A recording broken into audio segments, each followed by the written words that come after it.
Three. Hey, what's going on, everyone? I'm excited to introduce you Sergio Torres, and Frank Fallon, who we known each other through Landmark, which is a self-development program. It's a cult, it's a thing, it's a community. I've gotten so much out of it. I would say that the biggest takeaways I've gotten out of Landmark is like just being able to have forgiveness, complete the past, and create from a blank open slate, and just like the support in the community has been super beneficial. But excited to have you guys on the podcast. Thanks, Davidson. Thank you.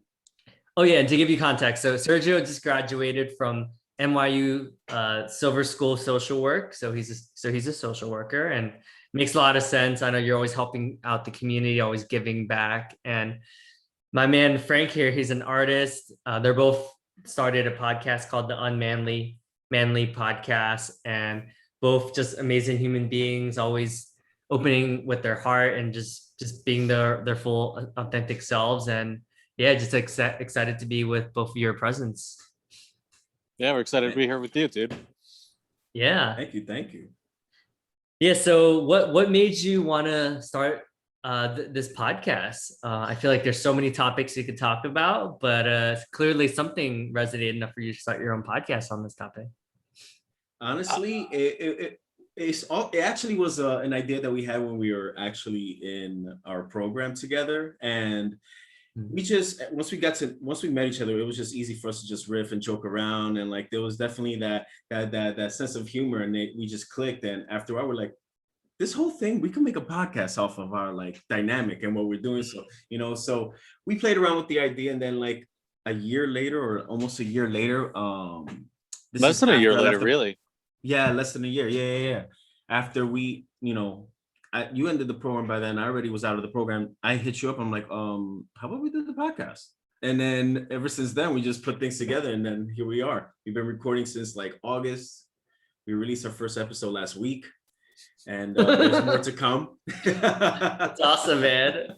Yeah, the podcast is so much fun. I think out of all the cool projects I've been up to, I would say the podcast has been one of my favorites, just because you really just get the vibe with people, and you get to have that deeper conversation that often doesn't happen when you're just meeting people out for drinks and stuff. It's like, it's just like 30-second conversations, like, okay, bye, I'm gonna go talk to this other person now. yeah, that's how it is sometimes. You just keep it moving. Yeah. The majority of our podcast, though, is just Sergio and I riffing on topics, and occasionally we have guests, and that's something we're looking to build in, because we understand that our perspective is limited when it comes to just life in general, because we're just two people out of the 6 billion, and and especially women. Like, I know that we touch on topics and talk about them in the sense of like, well, how does this relate to masculinity? And we're not just set in stone with that kind of a mindset, but it is something that we're very interested in as like a common theme. And I feel like women have a lot to say about that at the same time too. And I have friends that are also gay or trans, and I'd love to have them on and hear their perspective on things, and how this affects them, and affects how it's been to find themselves, especially find out who they really are and who they've come to be. Yeah, it's surprising. Like, I would say half of the people that read Redefining Masculinity, which I just was released in April, so only less than 2 months ago, and half of the readers are women. Actually, it's surprising, but I think they just want to understand like how different men think, right? So we have men, a part of some of the co-authors are men that are like biracial or bisexual, or just come from just first time being a father to being a grandfather to so just like all these different perspectives. It's been a really cool treat to share a little bit more into because like you guys know, men don't often talk about these topics, right? Exactly. Yeah. And it causes a lot of problems. So yeah, it is good to have these outlets. Yeah, I come from exactly that experience growing up, where it's like I have a father that, literally everything's bottled up. Like he just drinks his problems into that bottle, from that bottle. And, Yeah. that his alcoholism was his little hideaway from his issues. And I know so little about my dad. And it's crazy because he just passed away a couple months ago. And, just like I got to find out from my nephew, like my dad was sharing with him all this stuff about the Polish side of my family, and he never said a word about it. I know nothing. I don't even know my grandmother's name. That's how much he just didn't want to talk about his experience growing up, because he had a rough upbringing. Yeah. So, but just as as you were just saying, is just like we are trained that this is how it is. This is how men are. We've got to be strong. We've got to be virile, and nothing bothers us. Nothing gets past us, and we'll defend anything. And our egos are really just like the forefront of what it means to be a man. And it when it comes down to, it's like, no, like I was never comfortable with that. And I think even Sergio too, like we're sensitive guys. So Yeah. there's part of that was just like, we want that release. And especially when it came to going to places like Landmark, you really get to like unload all of that baggage and just get it out of the way, and just really see the side of yourself that is not just the hunter gatherer, but the nurturer. Yeah. I found that. Yeah. Sorry. No, I was just gonna say I found that very refreshing as well. When I started Landmark, I went in wanting to get a sense of where I want to go with life, because I felt pretty lost. But the sharing that I did with all the people that I've partnered with, the sharing of the people who will go up in front of the whole group and just share their hearts out and everything that they're going through, and just being able to have that as part of a huge part of the dynamic of the work that's being done there, that opened my eyes to just how great it is to really share. And that actually, it makes a lot of sense why as men we have a lot of problems when we aren't opening up and we aren't sharing to the people closest to us, and it causes a dividedness, all these other issues. But it also doesn't allow us to really handle it and process it in a healthy way, so that we can work through it with the people around us, rather than in isolation and being more aggressive or resistant. Yeah, I remember, I would definitely remember you guys in the sense that, a lot of times you go to these containers and it's usually there's more women that are in this work than men, even social work, right? There's a lot more women in social work. And it's exactly that, right? Like our society, whether it's like NFL, like NBA, there's like what we consider like masculine, or the typical masculine, right? So it's rare to, I think it's starting to change, right, with having these conversations and meeting people like the three of us, like you mentioned, are all like sensitive beings, right, where we're in tune with our feelings, and we can read the room, and we feed off of each other's energy. And and that's a beautiful thing. One of my friends calls it like the new masculine, right?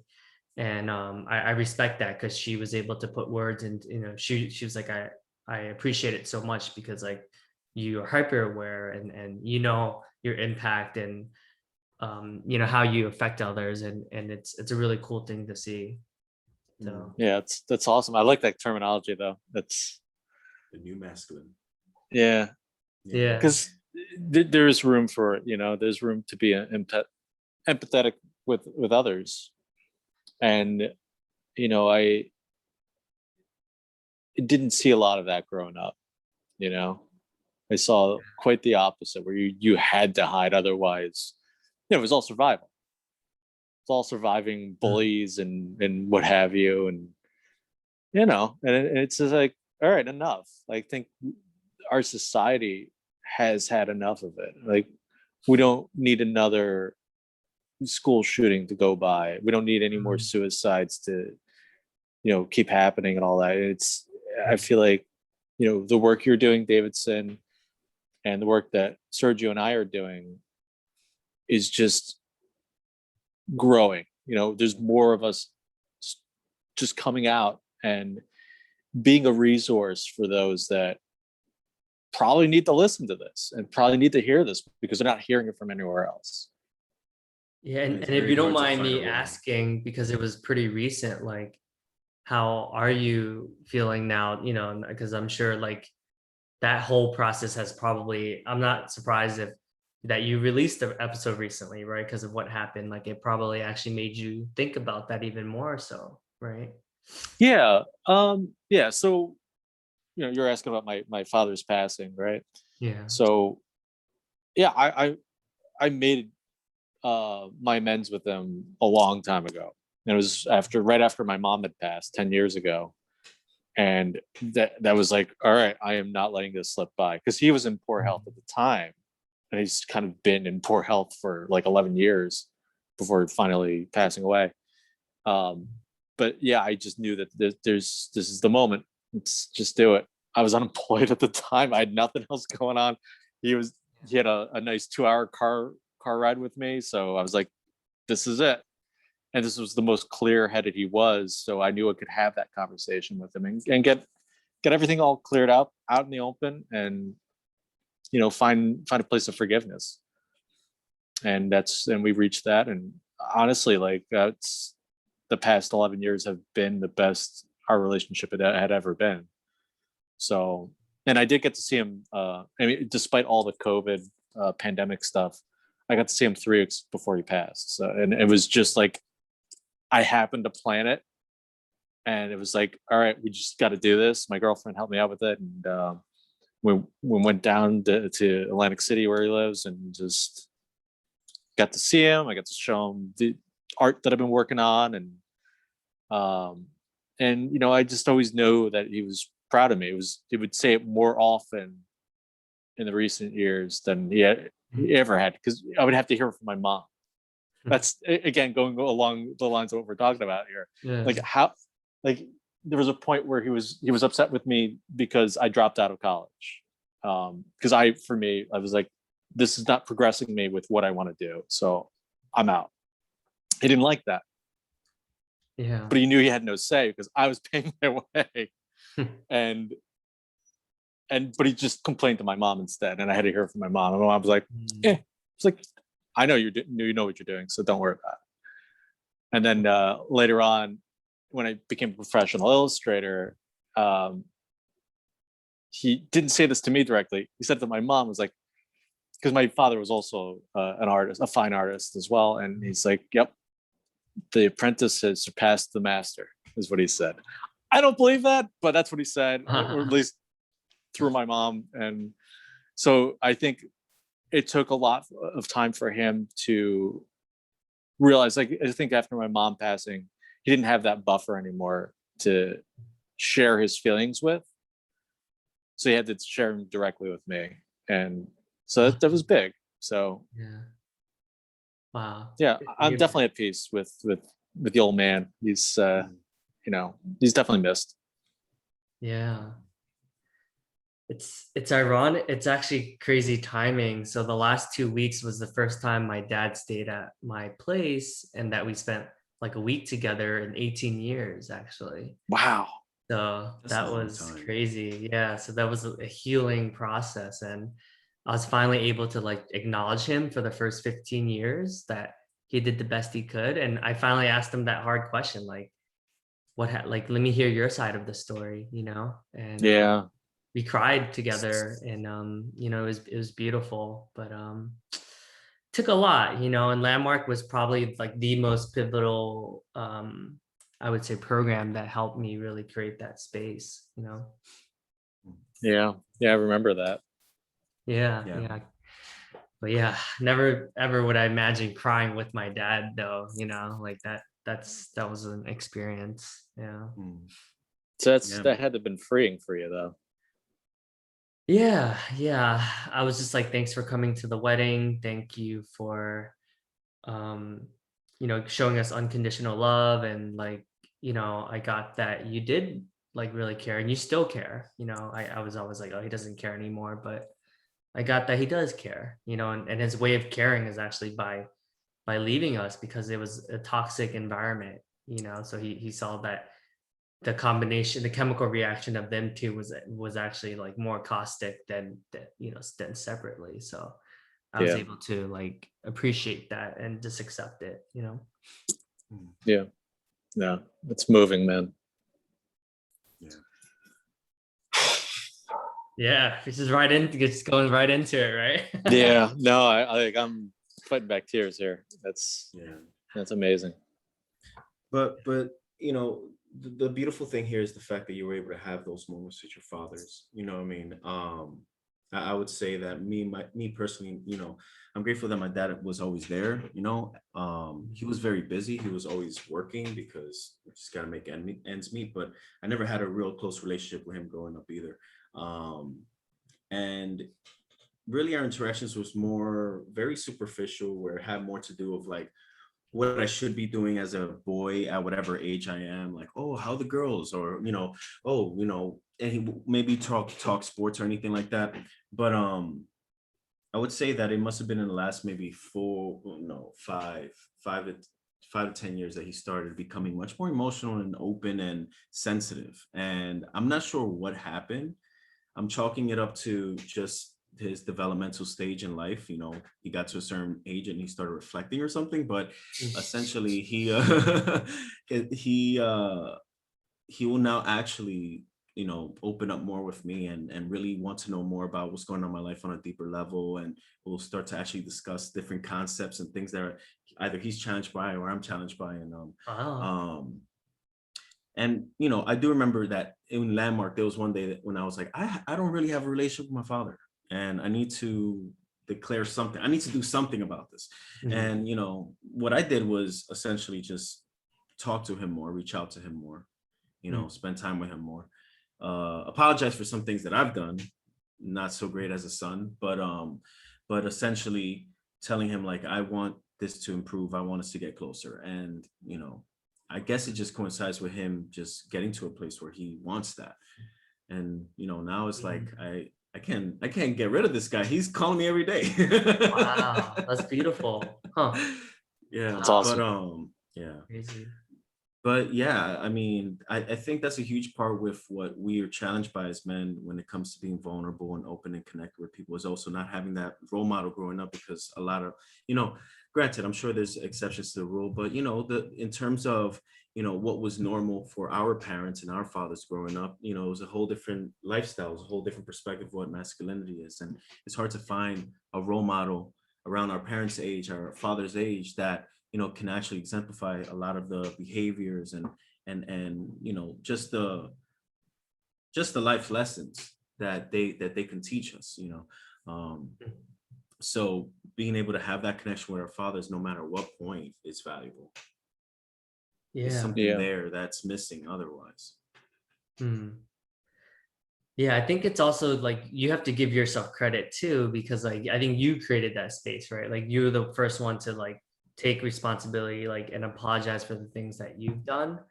I think by setting that, you know, being the first one, right, you really created like enough space where he felt comfortable enough, right? So, you know, that's definitely, that was you, you know.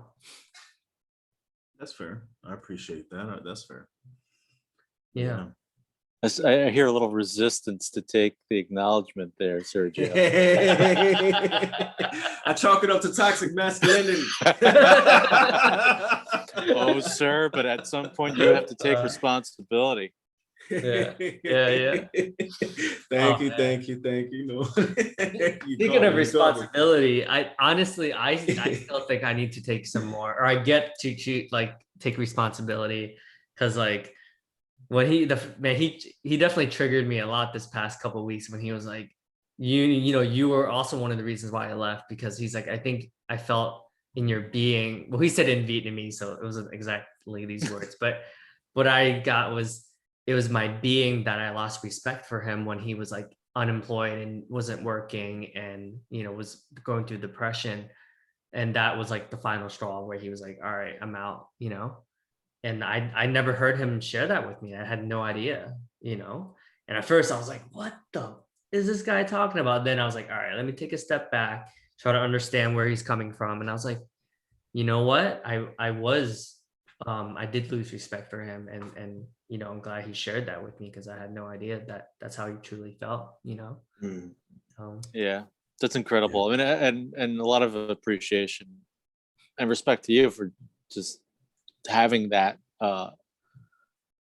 taking the power to step back and reflect, because so many times I know in my stupid head, I get reactive and like defensive, because that's just my way of being, and or automatic way of being, if anything.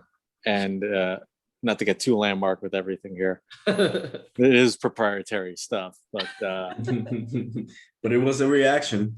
it was a Yeah. reaction, and like, I know that I would fight the person first and then step back and react, like, oh yeah, sorry, and then feel guilty, because it's just another reaction to all of it. But yeah, that's cool, man.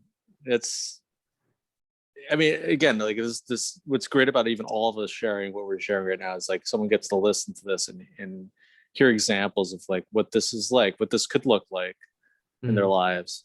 And I think that's especially what Sergio and I are doing. In your book, Davidson, I have not read it yet. I will read it.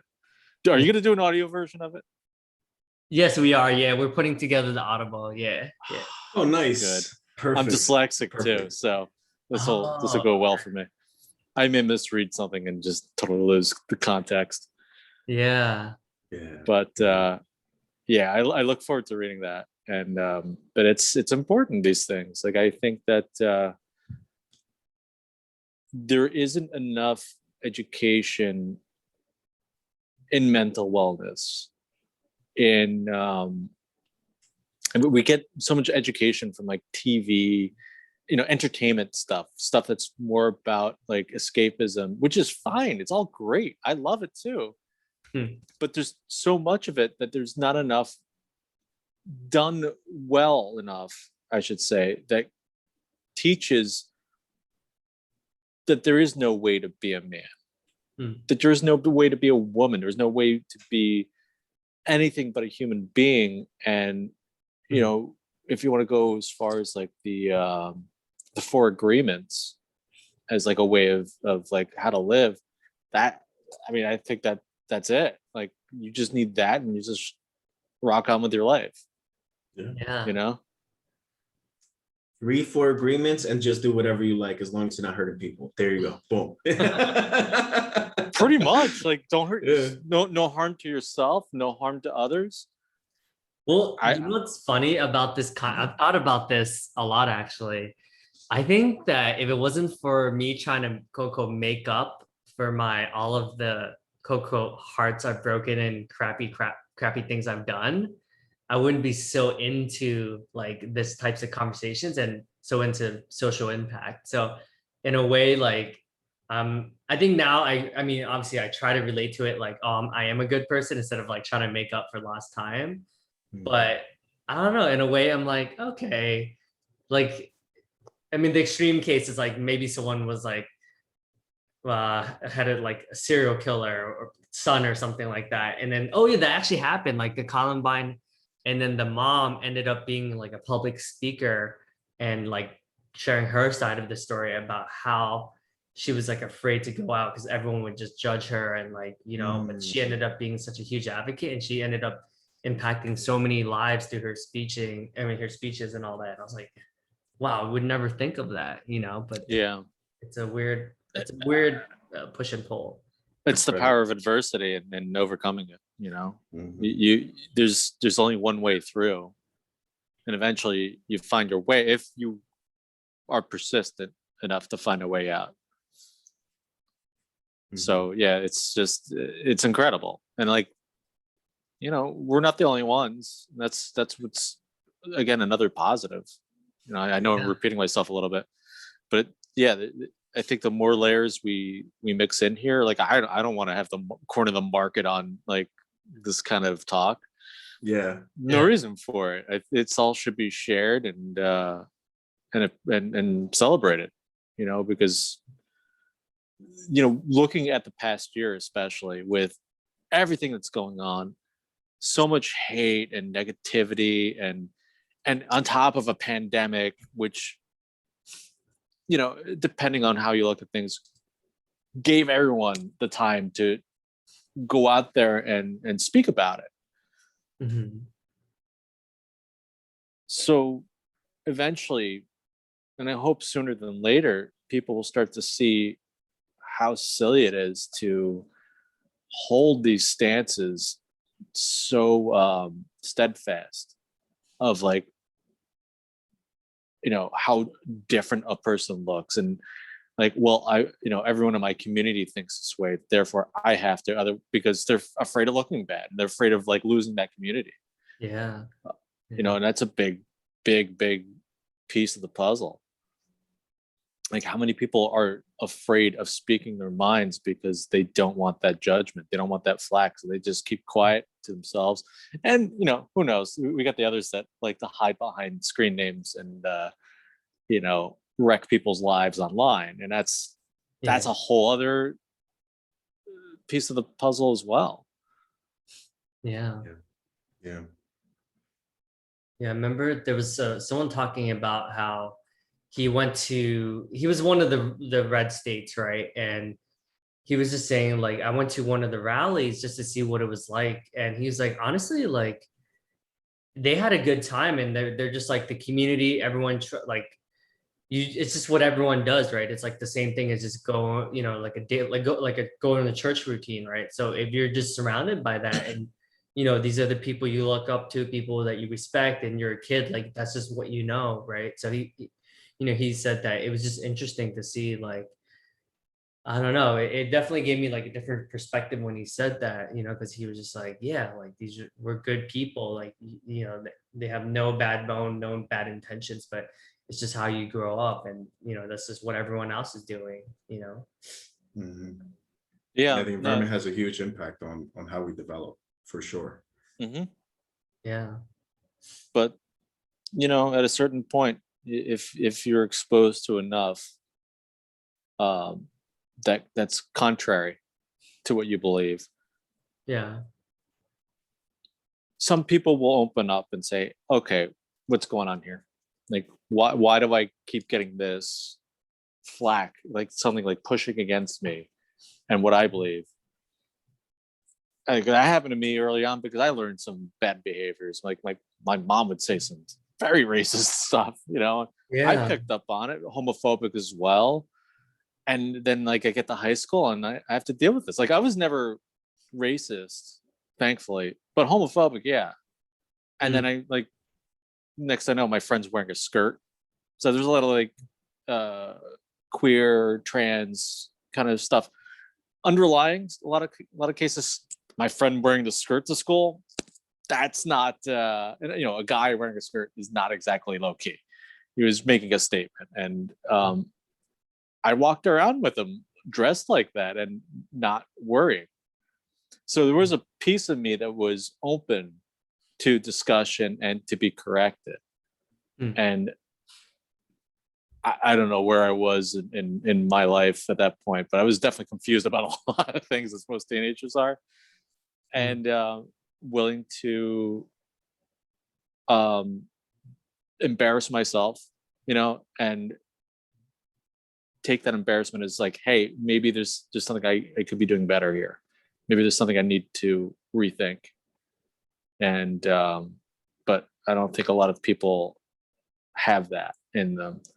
I think some people are just natural born seekers, and I'm a creative mind, so I think that for me, it's just I'm always trying to solve puzzles. Be it within my own art. I also used to do graphic design, so that's a big problem solving kind of job. And then with life in general and religion, I grew up Catholic. I was questioning that since I was 10 because it just never made sense to me. I was having my first atheistic thoughts back then, and I was crying because I was like, at the end of this, it's nothing, and I'm like, I don't want there to be nothing at the end of life, So I think I was always geared towards this sort of a journey, And I think we can appreciate and forgive those that aren't just naturally built for it, and know that it will take time and patience for them to turn around and say, okay, I get it now. And they may still slip because we're human, and to still be forgiving and giving them a chance. I think that's the big takeaway, I think, from a lot of what I've gone through in my life. I can relate with that. I can relate with that a lot, because growing up, my environment was living in the hood, and the hood mentality, and that when you live as a man in a low income neighborhood like that, you live, breathe, and eat machismo. So being a tough guy, not showing emotions. If you're crying, you might actually get beat up. Things like that. And ever since elementary school, like I picked up that, all right, I have to adapt and kind of go with the flow, or else I'm going to be the one picked on all the time. Prior to school, I wasn't a very aggressive guy. I was a very sensitive kid, and I didn't know that was a problem. That then started to become a problem, and then it wasn't until maybe high school and college that I started to let go of some of that, because I started to see, okay, I don't see myself as part of I don't have to behave like the other folks in my environment. I don't have to keep this thing up. I don't need to try to protect myself from getting beat up. I'm not a little kid anymore, and that, in terms of, all right, well, what are my preferences? How do I want to live my life? How do I want to move around? Because just me walking down the street was a performance, and for a good period of my childhood. So having to learn how I want to move, and just kind of let go of a lot of these behaviors, that in itself was a process, because then I started to then be confronted with a lot of subconscious conditioning that I wasn't really aware of, because even though I was behaving this way, I thought of myself as somebody, who thought things could be better. Things could be better. We don't have to behave like this. We don't have to have, this survival mentality. But I was then surprised, like, despite that, there were still maybe some homophobic tendencies, in terms of how I saw things, without even talking like that, because I was surrounded by, gays, lesbians as well. And I never had an issue, but all of a sudden, when I'm here trying to open up and behave differently, and live a different lifestyle, then I start to really critique a lot of what I'm doing. So then I'll start to think, maybe this could be considered as feminine. Oh, why am I feeling triggered? And then over time, just becoming more comfortable in my own skin was a win over the conditioning that I had, and I feel like that's something that relates to a lot of men, just trying to be comfortable in your own skin and not be seen as something that you aren't, or worse, something that you're afraid of being seen as, because then you might get other people rejecting you, or worse. Yeah, that's good. Kind of remind me of this week, the next level for those 4 days. I was crying like every day, right?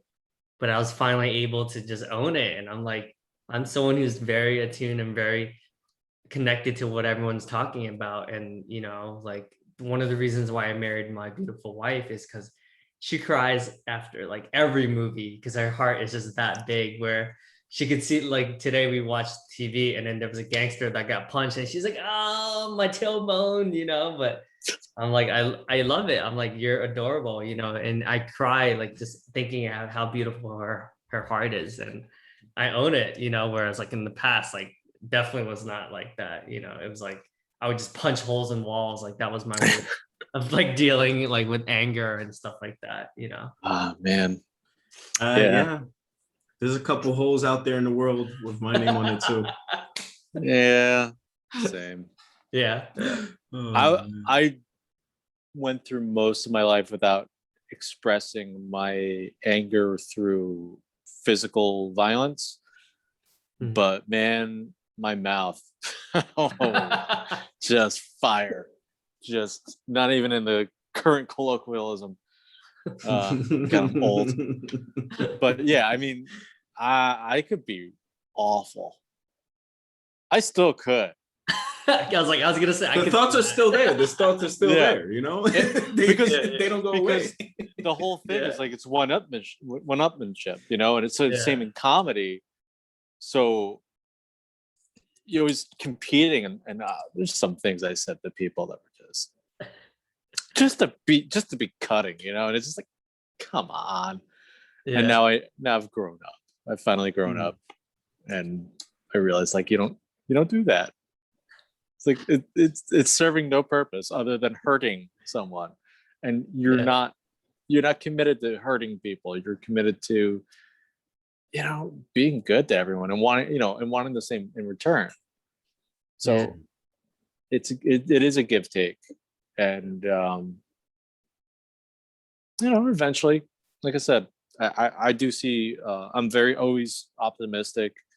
I see a brighter world ahead of us. I think everything that's happened the past year and a half, having our polarizing president, everything going on around the world, people are waking up. People are tired of the status quo. And I do see this as a catalyst for better things to come. Yeah, I just listened to this podcast, Rich Roll podcast. I don't know. He's an interesting dude, but he's someone who like went through like depression, and he was an attorney, and then he got like his wife divorced him the day after his wedding, so he was just going through like a lot of stuff. Whoa! Wow. But, yeah. Just how does that happen?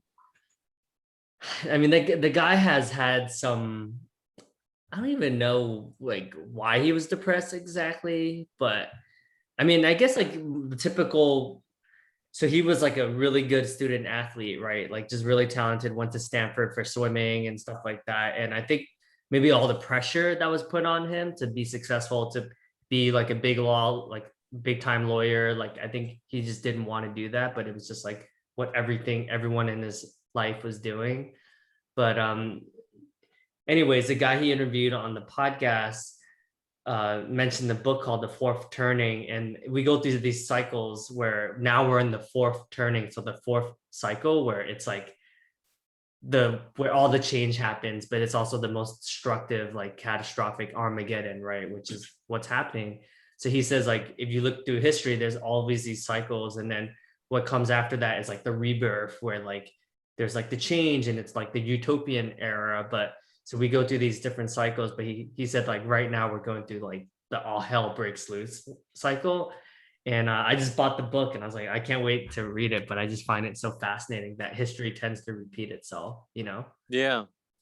It's funny because so being an artist, I had to take art history, and that was a big topic within all of it. It was just how art would hit a certain level, and then all of a sudden that whatever civilization that was, they would get conquered by the new guys, and then everything would start off from the bottom. Everything's like, as they called, archaic and very geometrical and simple, and eventually would get to a point of realism that is ridiculous, and then they would get smashed by somebody else.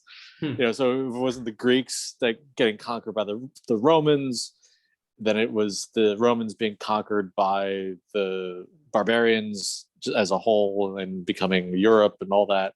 And you know, everything just keeps happening. And we were talking about it, I remember, in that class, of how we're at that point. We've been at that point for decades. Well, look at our movies. They've gone from something very simplistic, whatever, to like this hyper realism. And, you know, if you look to the art to see as a society where we are, but the thing that's really different between what happened in the past and what's happening now is that it's not just one society doing this. It's a worldwide phenomenon. Yeah. So what happens then? You know? It's a big question. I don't disagree with this fourth turning theory, but I think that that's why I'm so optimistic. I think is what I'm getting at, is that I think that because it's so worldwide, I think we can stop like the toxic masculinity within the despots, and the people that rule over their nations with an iron fist and doing awful things. And I'm not going to name names because I don't want them to come after me. But seriously, yeah.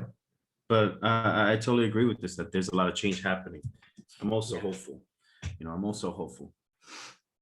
Yeah, because he was even arguing, like, even though it was a utopian period before, it was only utopian for certain types of people, right? Like more specifically, like white men, or but he said after those when there was like disruptive and the civil rights movements and Martin Luther King and Malcolm X and all that, like it became much more equal overall as a society, right?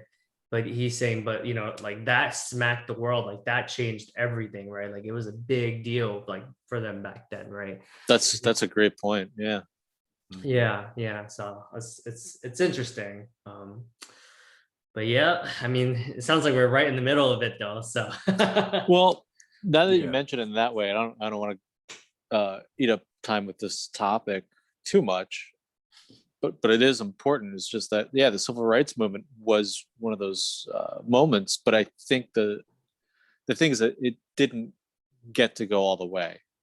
Whoever was the ruling class put a cork in the majority of it, silenced a lot of things. I think the assassinations of both Malcolm X and Martin Luther King dampened a lot of that momentum. And then things just sort of like, okay, well, now you have some rights. You don't have all the rights. And they'll put in little like teaser things like affirmative action and things like that to make it seem like we're making it equal. But things are still like looking like, all right, well, things are really weird now. And people don't know where to stand on these things, because I think it's just everyone's still seeing the color. Everyone's seeing the color before the merit, and they're seeing the gender before the merit. They're seeing the queerness before the merit, and it's time that all stops, and we just love each other. I mean, I don't want to sound hippy dippy, but I don't care. Like it's time we start loving each other, caring about each other, and being this global community that we can achieve. And I don't think we're gonna have a total utopia, but I think it's possible to get very close. Yeah. It's about time. Yeah. Well, I know, I feel like we talked about a lot of different topics. ADD. Yeah, typical ADHD fashion, but no, I appreciate it. I mean, we were pretty vulnerable. I felt like we talked about a lot of deep topics, and I'm excited. Maybe we could do part 2 on your podcast. I think that'd be a lot of fun. Yeah, I look forward to that. Yeah. I'm down for that. Yeah, well, I definitely want to acknowledge you guys, Frank, for your commitment, your humor, your ability to just put your sarcasm, or saying the elephant in the room. Sometimes I respect that about you, because not everyone's willing to go there. And you just being so in touch and so in tune with what's going on with teams, and you always being like the first person to call people, like just being in the knight in shining armor to save the day. So really appreciate you. And thanks, man. And Sergio, man, like you're like a big teddy bear, man. Like you look super buff and jacked, and like but you're such a huge heart, and you just want to serve the world and just give back. You're always giving to society, and what you give, you receive times 10, right? So I have no doubt that you're going to continue to transform so many lives around you. So thanks, man.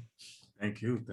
Yeah, thanks for having us, dude. This is an honor, to be perfectly honest. Like you've been doing this work for a while, and we're just little beginners. We're in preschool at this point.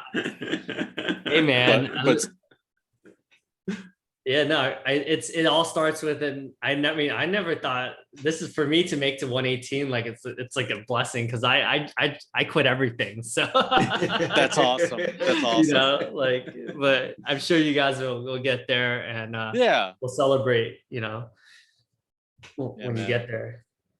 Yeah. So in return, man, like I acknowledge you for, hey man, you've completed something and continued it, and you're making a difference too, and that's what you're about, and that's that's an extraordinary place to be in. That's an extraordinary, takes extraordinary people to make this kind of a difference, and to grow others to be as extraordinary as you is going to be some next level stuff right there. Yeah. Appreciate it. And to add to what Frank is saying, I gotta acknowledge you for just wearing a lot of hats and doing all you can to like just move forward. And Frank, you don't know this, but I actually saw Davidson at my job one day randomly leading a workshop to students on how to use LinkedIn and maximize their ability to like get the full benefit of it all. And I was just like, what? Out of nowhere. And even in our programs, the things that you declare for yourself and what you wanted to accomplish in your life, and seeing you now having accomplished a lot of those things, like getting married, being able to connect with your father and all that. I mean, those are big things, man. And what I've read from your book, I also see that there's a lot of things that you've done with, coaching and professional development and all of these organizations that you've been affiliated with, all the good, the great guys that you put together. I acknowledge you for being so immersed in being able to develop yourself, those people around you, make a difference, create a positive change. And you're in there, man. You're in there. And it's super admirable, man.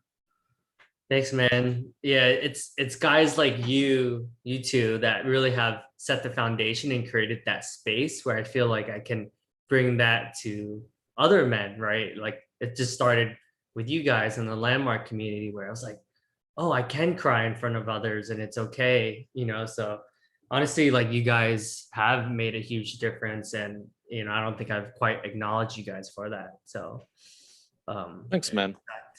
Yeah. Dude, you just surprised me. Like when I first met you, like you're very like shy, like you couldn't quite figure you out, and then it's just like you're hiding so much power behind you. And like I was just like, this guy, holy crap, look at him, he's killing it. Yeah. I appreciate that. Just that reflection, because doesn't seem like it over here, but Well, you're not that guy to me anymore. You were that guy when I first met you, but that person's long gone. Like this is the Davidson that I now know and love. I love that guy too, but this guy's better. Oh man, I love the love fest. This is great. Oh man. Yeah, so thank you so much, and shout out to the Landmark community, and everyone I met through ILP, and my dude Travell Price. Like he was always holding it down, always keeping me accountable, and all about the integrity. Like he helped me clean up a lot of stuff and just held me to a very high standard. And yeah, like I'm still enrolling people into Landmark like forum and stuff. Like even today I had a conversation with one of my coworkers about the forum, and I was like, go on the website, pay for it, take out your credit card, and like, you know what I mean? Like, so I'm still just like that. Yeah. I'll admit I wrote down a couple of names last night. Respect, man. Wait, so you guys both finished like IOP? You go, Frank. Define finished. Because apparently I said I completed it, and others like, no, you didn't. Not with integrity. I'm like, oh, well then I completed it without integrity. I'm fine with that. Oh God. Yeah. We can have a whole nother topic. I don't want to go into that. But yeah. We finished it. I mean, to the best of our abilities, to the best of our willingness, to be honest, I think is the right word. Yeah. I was not willing to be an IL. I didn't want that. And I know they were trying to convert me to seeing differently. And that's fine. I know that they really do need people to bring the work to more places, to more people. I'm just not willing to do it that way. You know, their style. That's what it comes down to keep it short. Yeah. And me personally, I withdrew from the program right before the pandemic, the quarantine. So before they even went virtual and all that. Yeah. But that was never processed. So I was still enrolled in a program. And then they put a pause on it due to the pandemic with the plan of starting again after a certain period of time. And by then I was done. Yeah. I felt like I already got what I needed to get out of it, and I could just move forward with. I was already in school, working. I started a new job. I had an internship, so I had a lot on my plate already. You know. Yeah, it's Landmark it's like a tricky thing, right? It's like that wife or like your ex that like you always come running back to because they give you so much, and you know the sex was really good, but but Listen, I don't know, man. Sometimes like you got to move on, right? Like I don't know. Yeah, I did a practice session for a seminar leader. You know, she called me to be there just so she could do a run through, and I was like, oh man, this felt so good. You know? But it was just like I still felt the same thing of like I'm taking a step back because I was doing it for 2.5 years straight with no breaks, and it honestly, like, the temptation's there for sure. Yeah. Because you do get a benefit from what they do. Yeah. But I need, as I put it to somebody else, like I need to fail some to really get the work to work for me. So I'm just taking like a step back to see the whole picture and not being so, deep into every little facet. It's just time for that, and I've actually felt really good about this decision that I've made and all that. You gotta reflect sometimes. Yeah. I think that's true. I think space away from it helps you kind of like process everything. And dude, honestly, like if I was to bottom line it, like Landmark helped me raise like thousands of dollars every month for like nonprofits. It helped me, have a relationship with my father again. It helped me like get married. Like, I mean, that alone is worth the, amount of years. Like that's I owe my entire current life to Landmark. Entirely. I know I did the work, but without them, I'd still be, borderline depressed and like hating my life, which is where I was. I was not an artist before Landmark. I was not a stand-up comedian before Landmark. I was not a musician or photographer before Landmark. Like I said, I did a lot of things. I would not be a podcaster were it not for Landmark, because I would not have met Sergio, Captain Sergio. Same here. I wouldn't have decided to change careers, if it weren't for Landmark, or go back to school,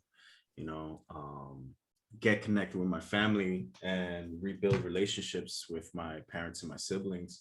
We're closer than we ever been before because of me being able to overcome the baggage that I had for a long time. And this podcast too, my desire to want to help men overcome a lot of their issues is a result of this work. And then even my girlfriend now, I met her in ILP. Davidson, wait, I'm not going to say the name. I almost said it. Wait, I'll text you. Oh my God, now you have to tell me. We're going to keep it off the books. Keep it off the books. People, do this right. I'll text you. But my current girlfriend, and the journey that we both took since we met each other, and growing and challenging each other and being challenged. I just saw. I know her. That's beautiful. She's beautiful. Yes.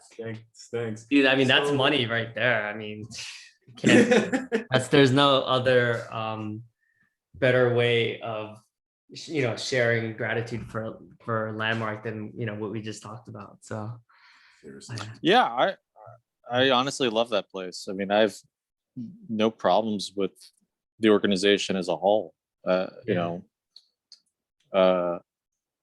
Even my time in ILP, I grew so much out of that whole thing. It was the kick in the ass I need. All of Landmark was the kick in the ass I need. Yep. But ILP kicked me even further until I didn't recognize myself as promised. Mm. Yeah. That's amazing. I mean, I didn't even finish it, and I felt like it kicked me in the ass a lot. I did not imagine. recognize you until after I saw you on Facebook, and you're like, this dude that I like. Who is this guy? Yeah. That's Cool. so cool, man. Yeah. Well, actually this conversation helped me complete my ILP experience, actually, which is perfect because this weekend I'm starting team. So it was like the perfect conversation, actually. You're now cleansed. People have asked me to join team, and I'm a solid no.